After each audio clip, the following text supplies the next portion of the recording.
영월 상동 텅스텐 광산 재개발이 10년 넘도록 지지부진합니다. 최근 광산 개발업체가 개발을 위한 자금을 확보했다며 다시 사업에 나섰는데 주민들은 기대 반 우려 반입니다. 과거 원주 지역의 대표 놀이공원이었던 치악산 드림랜드 부지 활용 방안을 놓고 지역사회가 또다시 시끄럽습니다. 위기에 놓인 도내 접경 지역을 살리기 위한 종합지원책이 본격 추진됩니다. 특히 강원도가 평화지역만의 특별화된 문화 콘텐츠를 집중 육성하겠다고 밝혀 관심이 모아지고 있습니다. 강수량이 적은 겨울이 이어지면서 산림당국이 봄철 동해안 대형 산불 발생 우려가 높아지고 있습니다. 산림당국은 산불 예방을 위해 대관령까지 산신제까지 올렸습니다.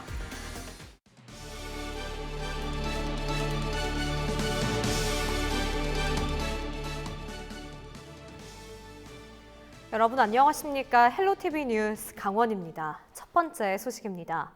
과거 원주 지역의 대표 놀이공원이었던 치악산 드림랜드 부지 활용 방안을 놓고 지역사회가 또 시끄럽습니다. 지난해 원주시가 반려동물 관련 시설을 조성하려다 주민 반대로 무산된 바 있는데 최근 강원도가 소방운전교육센터 건립을 추진하고 있는 것으로 알려져 주민들이 또 다시 반대하고 있는 겁니다. 무엇이 문제일까요? 이다혜 기자가 취재했습니다.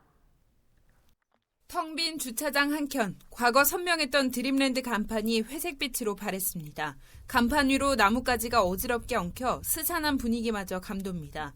공원 입구는 아예 커다란 철문이 굳게 닫혔고 모든 놀이시설이 철거된 내부는 자풀만 무성합니다. 치악산 드림랜드가 폐장한 지 5년, 그동안 드라마 단지, 반려동물 시설 등 여러 계획이 나왔지만 모두 무산됐고 드림랜드의 시간은 멈춰 있습니다. 지난해 강원도와 도소방본부가 소방공무원 운전전문교육센터 건립을 추진하고 나섰는데 지역 주민들이 반발하면서 논란이 일고 있습니다. 소방공무원 운전전문교육센터는 소방차 운전과 차량 장비 운영을 교육하는 전문기관입니다. 소방청은 강원도의 제안에 따라 이 일대 26만여 제곱미터의 센터 건립을 위한 연구 용역에 착수했습니다. 그러나 주민들은 일방적 추진이라며 반대하고 있습니다. 치악산을 중심으로 한 자연 경관 등 지역의 장점을 활용할 수 있는 시설을 유치해야 한다는 입장입니다. 저희로서는 우리 지역하고 맞게끔 민박이나 또 뭐 여러 상권이나 식당이나 상권들이 같이 운영될 수 있는 그런 시설들이 들어왔으면 좋겠다는. 이런 가운데 강원도가 추진하는 교육센터에 관광 기능을 접목하는 등 지역 주민과의 접점을 찾는 협의 과정이 필요하다는 지적도 나옵니다. 그런 게 꼭 필요하다면은 거기에 한 발 더 나가서 이런 전문가 교육도 맞지만은 지금 말한 아이들부터 일반인들까지 예상으로 한 그런 안전교육이라든가 체험 프로그램이라든가 이런 것들을 지역사회에 연계시켜서 강원도는 일단 사업 추진이 확정된 것은 아니라며 진화에 나섰습니다. 주민들이 반대하는 시설은 추진하지 않겠다고도 했습니다. 그러나 소방청이 이미 지난해 센터 건립을 위한 예산을 국회에 건의한 바 있고 관련 용역비 1억 원이 집행된 것을 감안하면 사실상 확정 단계로 보는 시각도 있습니다. 수년째 방치된 옛 치악산 드림랜드 부지 활용 방안을 두고 논란이 끊이지 않는 가운데 이번에는 해답을 찾을지 주목됩니다. 헬로티비 뉴스 이다혜입니다. 영동 지역은 선거가 있는 짝수해에 대형 산불이 난다는 속설이 있습니다. 산림당국은 이 같은 속설 때문에 바짝 긴장하고 있는데 대관령에서는 산신제까지 올렸습니다. 박건창 기자의 보도입니다. 대관령 정상에 위치한 국사성황사, 동부지방산림청장과 강릉 국유林관리소장 등이 대관령 산신에게 정성스레 절을 올립니다. 올해 백두대간을 대형 산불로부터 보호하고 산림 사업이 안전하게 진행되길 기원하기 위한 제사입니다. 해마다 줄어드는 겨울철 강수량과 건조한 날씨가 이어지면서 산림당국은 대형 산불 예방을 기원하는 산신제를 올렸습니다. 금년도는 이제 짝수의 해이기도 하고 또 선거가 있는 날의 해이기 때문에 또 징크스, 대형 산불에 대한 징크스가 있어서 그 산신제를 통해서 아마 그런 징크스가 좀 해소가 되지 않을까 싶습니다. 지난해 고성 속초, 강릉 옥계와 동해 망상에서 발생한 동해안 대형 산불, 2005년 양양 산불과 2000년 동해안 산불까지 동해안 대형 산불은 모두 4월에 발생했습니다. 최근 20년간 발생한 대형 산불의 70%, 피해 면적의 90% 이상이 강원 동해안에 집중됐습니다. 여기에 지난 5년 동안 동해안에서 발생한 107건의 산불 가운데 44건이 2월에서 5월 사이에 집중됐습니다. 건조한 날씨에 바람까지 강하게 부는 계절이다 보니 산불이 나면 진화에 어려움을 겪을 수밖에 없습니다. 산림당국은 산불 감시원 603명과 산불 감시용 CCTV 75대를 구축하고 산불 발생에 대비하고 있습니다. 만반의 준비를 하고 있는데요. 대표적으로 이제 초대형 산불 진화 헬기가 도입됐고, 저희 작년에 비해 가지고 특수 진화대도 지금 대폭 늘려 가지고 산불 대비에 만전을 기하고 있습니다. 산림청과 강원 동해안 산불방지센터는 대형 산불을 대비한 장비와 인력을 충원하는 한편 산불 예방을 위한 행보를 이어나갈 계획입니다. 헬로티비 뉴스 박건상입니다. 국방개혁 2.0에 따른 군부대 이전으로 직격탄을 맞게 된 도내 접경 지역의 어려움 여러 번 전해드렸는데요. 그동안 인프라 개선 사업에 힘을 쏟았던 강원도가 올해부터는 평화지역 문화 콘텐츠 육성에 본격 착수합니다. 보도에 성기석 기자입니다. 강원도 평화지역발전본부는 올해 본격적으로 도내 접경지역 지원 사업에 착수하겠다고 밝혔습니다. 지난해 수립된 종합대책을 바탕으로 실질적인 지원을 시작하겠다는 겁니다. 교통과 숙박 등 인프라 개선 사업은 계속 진행되지만 올해는 특히 문화 콘텐츠 육성이 본격 추진됩니다. 물론 도 주관으로 이제 문화 행사가 이루어지지만은 시군에서 의견을 다 받고요. 또 그 자문위원회도 시군의 부산 책임이 포함이 됐기 때문에 시군의 일정이라든가 또 라인업 부사에 또 어떤 가수들을 또 어떤 연예인들을 초청할지는 시군하고 협의해서 결정하고 있습니다. 전체적인 방향은 낙후된 평화지역에 사람을 끌어들이는 데에 맞춰졌습니다. 강원도는 114억 원을 투자해 평화지역만의 차별화된 문화 콘텐츠를 만들겠다는 생각입니다. K-팝 가수들이 대거 출연하는 평화 이음 콘서트를 매월 개최하고 평화지역 축제와 연계한 DMZ 콘서트도 열어 평화지역으로 국내외 관광객들을 불러 모은다는 전략입니다. 지난해 성공적으로 개최한 군장병 e스포츠 대회와 DMZ 자전거 대회 등 접경 지역만의 차별화된 콘텐츠도 올해 더욱 확대할 방침입니다. 올해 처음으로 접경지역 군장병 5대 사업도 추진됩니다. 군장벽이 평화지역 내에 있는 5대 업소에서 소비를 할 경우 금액의 30%를 강원 상품권으로 환급해주는 사업입니다. 또한 군장병은 강원 상품권을 구매할 경우 최대 10%를 할인받을 수 있습니다. 이 같은 지원들에 대해 우려도 들리고 있습니다. 상당한 예산들이 투입되는 것에 비해 과연 실효가 있겠냐는 겁니다. 그러면 기획사에서 어디까지 기획을 해갖고 홍보도 좀 하게 되면 홍보 효과가 기간이 좀 늘어나면 또 예를 들어서 관광객이든 여러분이 좀 더 많이 올 것 같은데 이게 계속 기획사 선정에 대해서 문제가 있는 것 같아요. 본격 시작된 강원도의 평화지역 종합지원 대책이 위기에 빠진 도내 접경지역 주민들의 삶에 얼마나 실질적인 도움이 될 수 있을지 관심입니다. 헬로티비 뉴스 성기석입니다. 강원도의회 경제건설위원회는 14일 제2경춘국도 건설 사업에 있어 춘천시가 제시한 노선안을 선정해 줄 것을 촉구하는 건의안을 채택했습니다. 도의회는 건의안에서 경기도에서 주관하는 가평 도심 통과와 나들목 확대는 제2경춘국도의 건설 취지를 무색하게 하고 있다며 교통량 분산 효과를 위해 춘천시 안을 선정해 줄 것을 요구했습니다. 또 춘천시가 제안한 노선안은 이동 편의성 확대와 교통량 분산 등을 위해 가장 부합하는 노선이라며 지역 간 갈등이 커지지 않도록 춘천시 안을 조기 선정해달라고 부탁했습니다. 강원도 의회는 20일 본회의에서 이 건의안을 최종 의결한 후 청와대와 국회 등으로 보낼 계획입니다.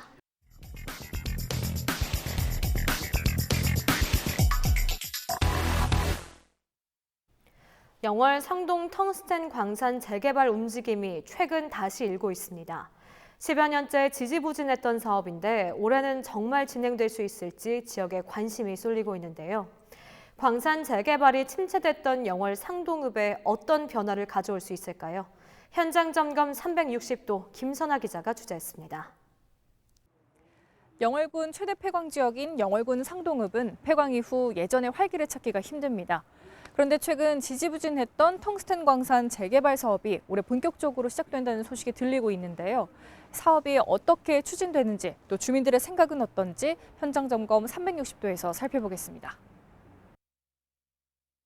영월 상동 산중턱 텅스텐이 매장된 광산입니다. 갱도 안으로 들어가 조명을 비추자 칠흑 같은 어둠 속에서 텅스텐이 반짝입니다. 이 광산은 값싼 중국산 광물 공세에 밀려 1993년부터 오랜 기간 동안 문을 닫았습니다. 상동광산 재개발 사업은 10여 년 전부터 추진됐지만 광산 개발업체의 자금 확보가 늦어지면서 오랫동안 사업 추진에 난항을 겪었습니다. 광산 개발업체는 지난달 독일 국책은행으로부터 약 890억 원을 대출하며 재개발 자금을 확보하게 됐다고 밝혔습니다. 광산 재개발에 드는 비용은 950억 원 정도. 나머지 부족한 금액과 건설 기간 동안의 대출이자는 모회사 자본금 형태로 투입할 계획이라고 덧붙였습니다. 업체는 올해 봄부터 재개발 공사에 들어가 2022년 본격적으로 텅스텐 생산 체제에 들어갈 예정이라고 설명했습니다. 업체는 광산에 연간 100만 톤의 텅스텐을 60년 동안 채굴할 수 있는 양이 매장돼 있는 것으로 보고 있습니다. 실제로 개발 능력이 없는 일부 업체들이 초기 한 10년 정도가 낭비가 됐었고요. 이제는 가장 개발에 있어서 핵심이라고 할 수 있는 개발 자금이 확보되겠다는 것이 가장 중요한 부분이고요. 그 자금 인출과 통해서 이제는 개발에 어떤 이의나 문제가 없는 상태가 됐습니다. 주민들의 반응은 기대 반 우려 반입니다. 상동광산 재개발이 본격적으로 추진된다는 얘기는 수년 전부터 공수표처럼 나왔다는 겁니다. 8년 전 세계적인 투자가 워런 버핏이 상동광산에 거액을 투자할 거라는 이야기가 나왔지만 시간이 흐르면서 흐지부지 없던 일이 돼버렸습니다. 주민들은 직원용 숙소 등을 세우는 등 업체가 확실히 사업을 하려는 의지를 보여주길 바라고 있습니다. 이들은 광산 재개발로 인구가 다시 늘고 지역 경기가 살아나길 기대하고 있습니다. 기대는 많이 줘서 고맙죠. 꿈을 안고 20년을 왔는데 20년 동안 꿈을 오늘서부터 저버리면 안 되잖아요. 그 꿈이 헛되지 않게끔 개발을 했으면 좋겠습니다. 영월군은 이번 상동광산 재개발이 현재 영월에서 추진하고 있는 폐광 대체 산업들과 시너지가 나길 기대하고 있습니다. 일단 그 상동 텅스텐 광산 재개광이 되면 기본적인 어떤 인구 구조를 좀 유지할 수 있을 거고, 그 외에 그동안 이제 폐광적 경제 등을 위해서 준비했던 시설들에 연계한 관광형 상품, 그런 걸 개발해 갈 계획입니다. 개발업체는 건설 기간과 운영 기간 동안 상시 종업원 300명을 고용할 계획이라며 상동 지역에 1,000명 이상의 인구가 유입될 것으로 내다봤습니다. 폐광 지역 주민들이 바라는 건 바닥을 친 지역 경기를 살릴 수 있는 실질적인 대책일 텐데요. 폐특법 만료가 다가오는 시점에서 상동의 활기를 되찾을 수 있는 사업 추진이 절실해 보입니다. 헬로티비 뉴스 김선아입니다.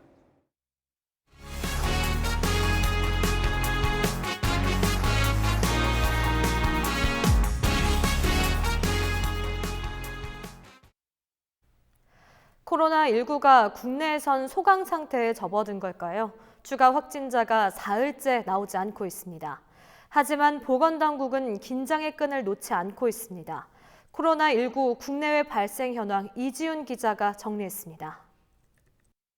코로나19 국내 확진 환자가 28명에서 멈췄습니다. 지난 11일부터 사흘째 추가 확진자가 나오지 않고 있는 건데요. 확진자 28명 중 7명은 완치 판정을 받아 퇴원했고요. 나머지 환자들의 상태도 모두 안정적입니다. 보건당국은 추가 퇴원자가 앞으로도 계속 나올 것이라고 예고했습니다. 앞서 1, 2차 전세기로 귀국해서 아산과 진천에 격리됐던 우한 교민들은 15일부터 이틀에 걸쳐 퇴소할 예정입니다. 이쯤 되면 코로나19가 소강 상태에 접어든 것 아니냐 이런 관측도 있는데요. 보건당국은 아직 신중한 입장입니다. 이웃나라 중국의 상황이 좋지 않기 때문입니다. 중국 상황이 어떻길래 그럴까요? 중국에선 14일 0시 기준 코로나19 확진 환자가 4,823명 늘었습니다. 그래프를 보시면 지난 13일부터 확진 환자가 급등하는 추세라는 것을 알 수 있는데요.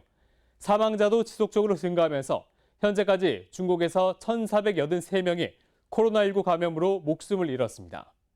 헬로티비 뉴스 이지훈입니다. 코로나19 사태로 외출과 소비가 큰 폭으로 줄면서 지역 경제가 꽁꽁 얼어붙었는데요. 이에 대한 시민들의 걱정이 큽니다. 여론은 지금 박은경 기자입니다.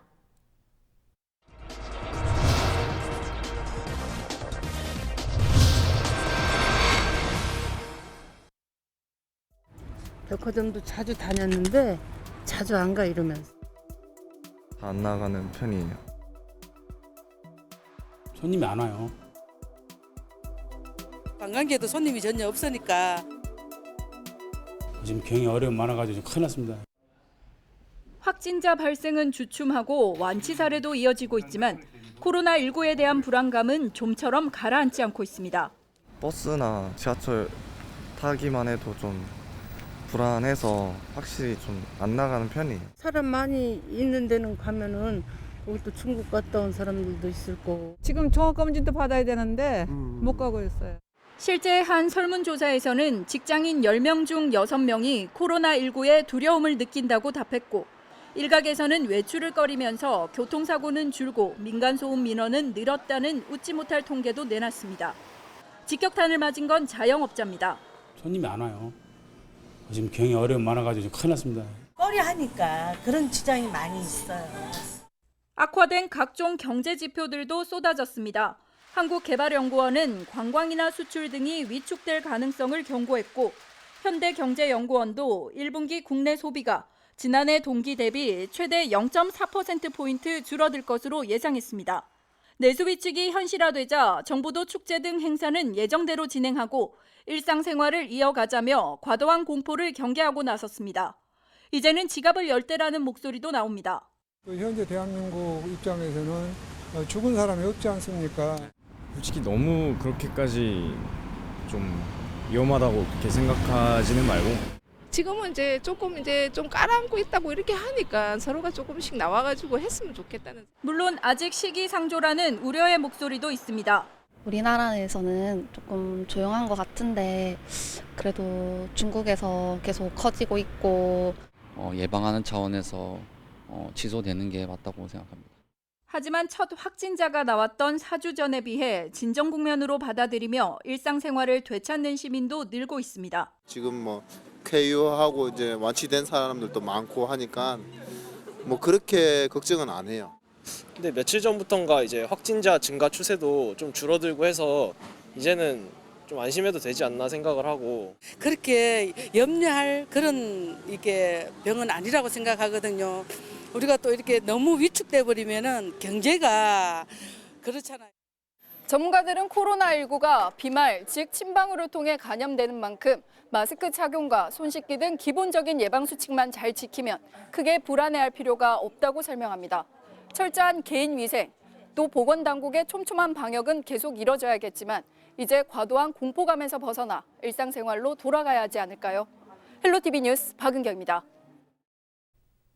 협동조합 도시를 표방하는 춘천시가 협동조합 지원 체계를 본격 가동합니다. 춘천시는 춘천시 사회혁신파크에 위치한 협동조합 지원센터가 이달부터 다양한 사업을 추진한다고 밝혔습니다. 협동조합 지원센터는 조합 설립과 확산, 성장을 위한 종합적이고 체계적인 지원을 펼칠 계획입니다. 협동조합 지원센터를 통해서 협동조합의 가치 확산과 협동조합들이 설립돼서 성장, 판로, 또 지원하는 모든 운영면에서 협동조합 지원센터를 통해서 그 모든 중간 역할을 할 수 있을 것으로 생각됩니다. 센터는 앞으로 시민과 협동조합을 대상으로 포럼과 투어를 주기적으로 열고 홈페이지 구축과 관련 도서 아카이브도 연말까지 구축합니다. 협동조합 설립 지원을 위해 입문교육과 맞춤형 멘토링뿐만 아니라 성장과 판로 지원도 병행할 계획입니다. 지난달 기준 춘천 지역 협동조합은 모두 176개로 1년 사이 14개가 늘었습니다. 이어서 주말과 휴일 날씨입니다. 강원도 전역 토요일에는 초미세먼지가, 일요일에는 찬바람을 동반한 눈비가 내리며 이후 강추위가 찾아올 전망입니다.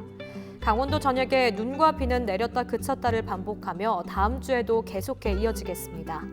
영동 지역으로는 5에서 20mm, 영서 지역으로는 5mm 내외로 많지 않겠습니다. 한 주 사이에도 기온 변화가 굉장히 클 것으로 보입니다. 면역력 떨어지기 쉬운 요즘인 만큼 무엇보다 건강 잘 챙겨주시기 바랍니다. 이상으로 헬로티비 뉴스를 마칩니다. 헬로티비 뉴스는 지영민과 함께합니다. 시청해주신 여러분 고맙습니다.